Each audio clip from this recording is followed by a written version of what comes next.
Sloan here. It's News Radio 700 WLW. You heard Chino at the top of the hour there. A timeline change. Trump now saying, well, okay, I was the one looking for a reason to fire Comey. It wasn't the other guy. And President Trump, of course, letting him go on Tuesday at the recommendation of senior Justice Department officials who said he treated Hillary Clinton unfairly and damaged the credibility of the FBI and the Department of Justice, and the confidence was lost. And certainly Republicans and Democrats alike lost confidence. Although, it's interesting. The Democrats liked James Comey, then they didn't like him. Then they liked him again. Then they didn't like him. Now they like him again. In the meantime, we also, today learned that we're expanding in the Russian hacking investigation Comey was.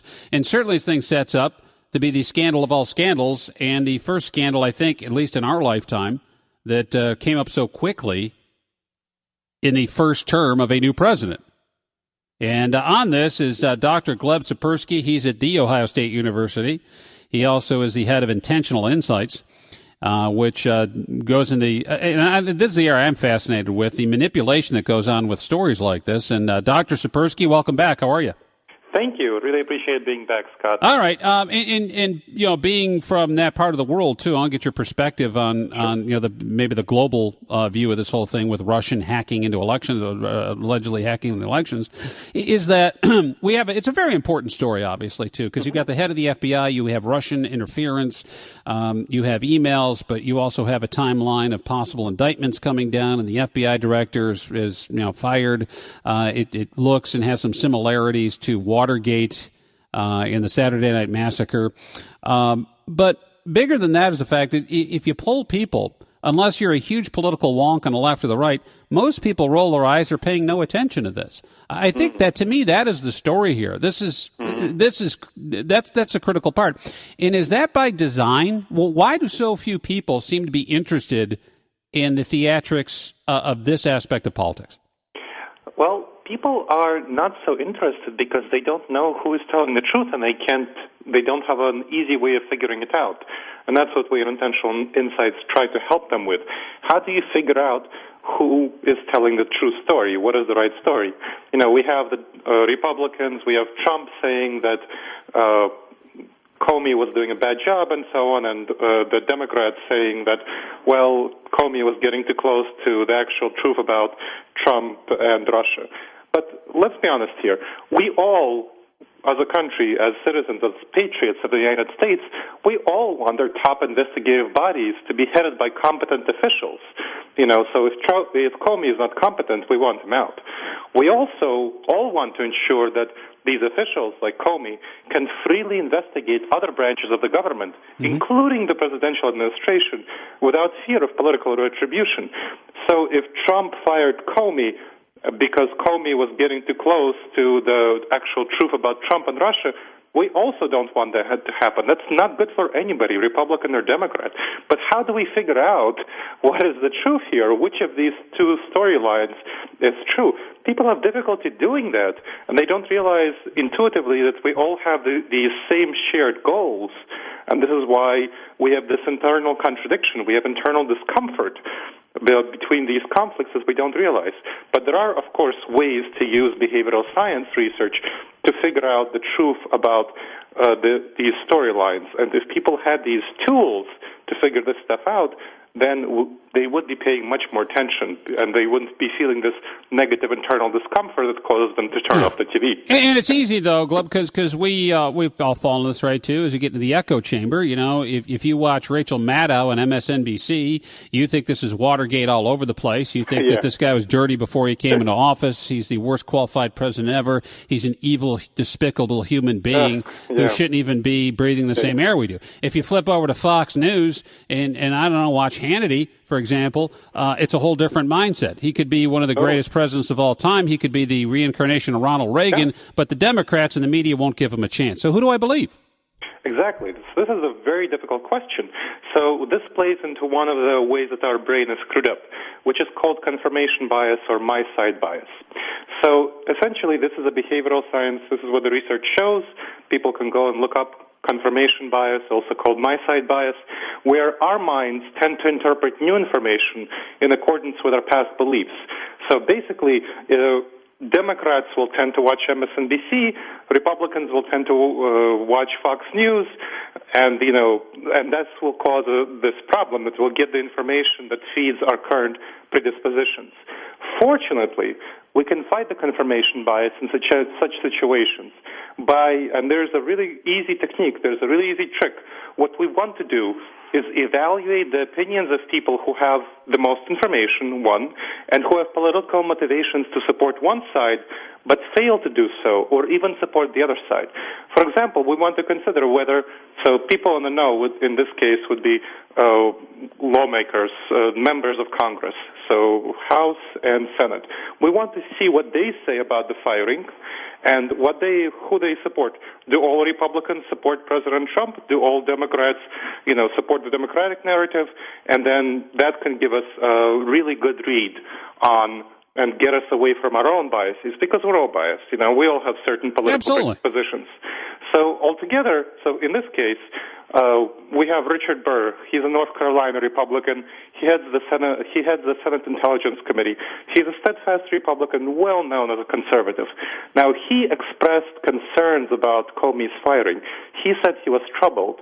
Another one, Bob Corker, Senator, Republican, he is not known for going outside of the, Republican mainstream. He also expressed concerns.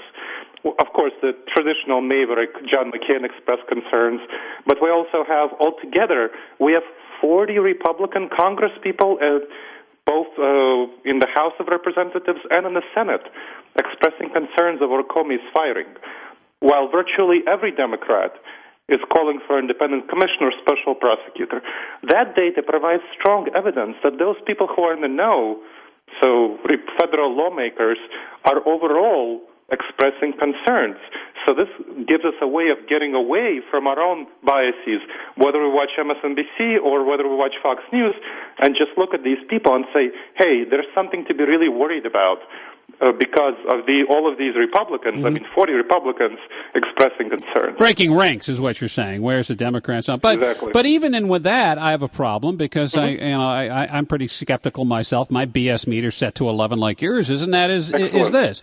Democrats, a Republican, all Democrats are on the same page. We hate the guy, much like when Obama was in office, all the Republicans are on the same page. But the problem is, though, that there's a faction within the Republican Party, let's face it, hate Donald Trump, doesn't like that he's co-opted their message. I mean, even as late as the convention in Cleveland, they try to get rid of the guy. So isn't there some bias even within in the Republican Party? And so what you're saying is, I see what you're saying, but at the same time, I think there's confirmation bias because there's factions and divisiveness even within the Republicans at this stage of the game with Donald Trump being their leader. You're totally right. So this is why we need to be careful and look at what Republicans are saying. This is why I was saying that, hey, John McCain is known for criticizing Donald Trump from the start, so his opinion we shouldn't take quite as seriously. That's why the things I started with were people who are not known for criticizing Donald Trump. Richard Burr is not known for criticizing Donald Trump. Bob Corker is not known for criticizing Donald Trump. We even have on the, let's turn from the Senate to the House, we have Representative Justin Amash. He's a member of the conservative House Freedom Caucus. Trump Central, very much in that wing. He called for legislation for an independent commission to investigate Russia's interference. So we have people who are not known at all for criticizing Donald Trump, and we have people who are ideologically very much in the same camp, who come from the same base, who are really concerned about this stuff.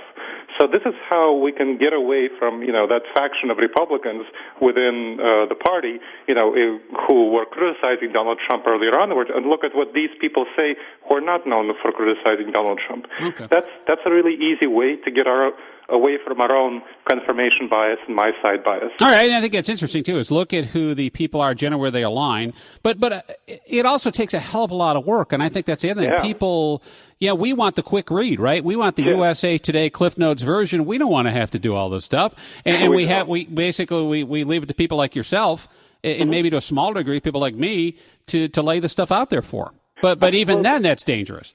Absolutely. So this is why we need to educate people about what the confirmation bias is and write our news stories in that fashion. We don't, not the current news stories, currently the way it's presented, we don't talk about things like confirmation bias. We talk about scandal and headlines and so on. It's not presented in an easy way for people to follow. Now, if it's presented saying something like, here's the thing that will cause us to believe these things, confirmation bias will cause us to believe, for Republicans, Trump's narrative, or for Democrats, the Democrats' narrative. What happens when people break ranks, especially people who don't typically break ranks? That's an easy way that's a very nutshell version of it, and an easy way to present information if it was presented in an easy-to-digest way to the mainstream audience, which is what Intentional Insights tries to do. Tries to change the narrative, tries to change the way that things are presented to make it easy. Another thing that... well, good luck with that.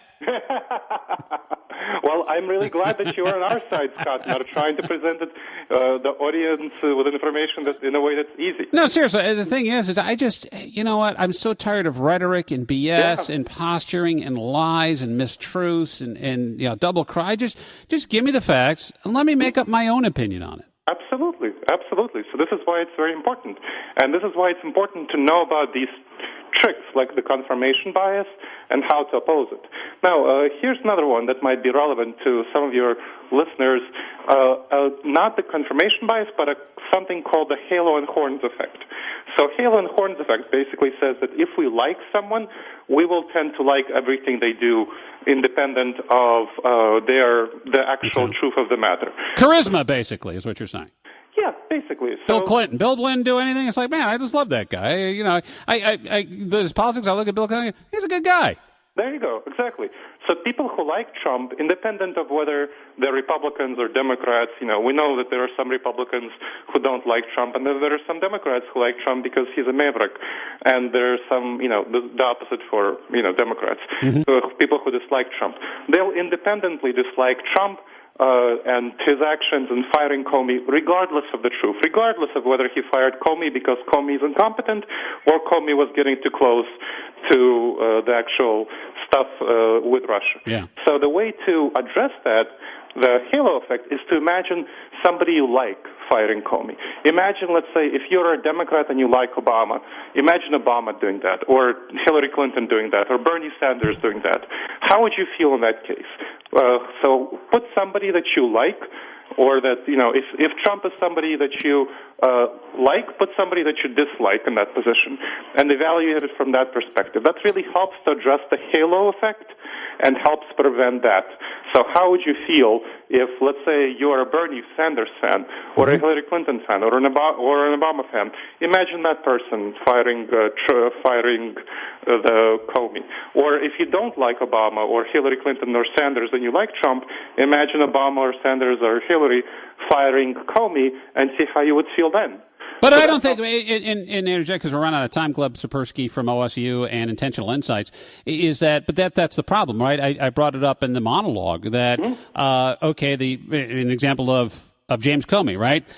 Initially, they liked this guy because of Trump. Well, then they didn't like the guy. And then they liked him again, and then they didn't like him again. Well, now we're back to them liking him again because he was fired. Exactly. Isn't that exactly what you're saying right now? Yeah, so we need to address this liking and this disliking, which comes from the confirmation bias and the halo effect, by doing the strategy of considering the alternative. Consider if someone you liked fired Comey or someone you disliked fired Comey, whatever the opposite of the current situation, and how that would impact your opinion on the matter.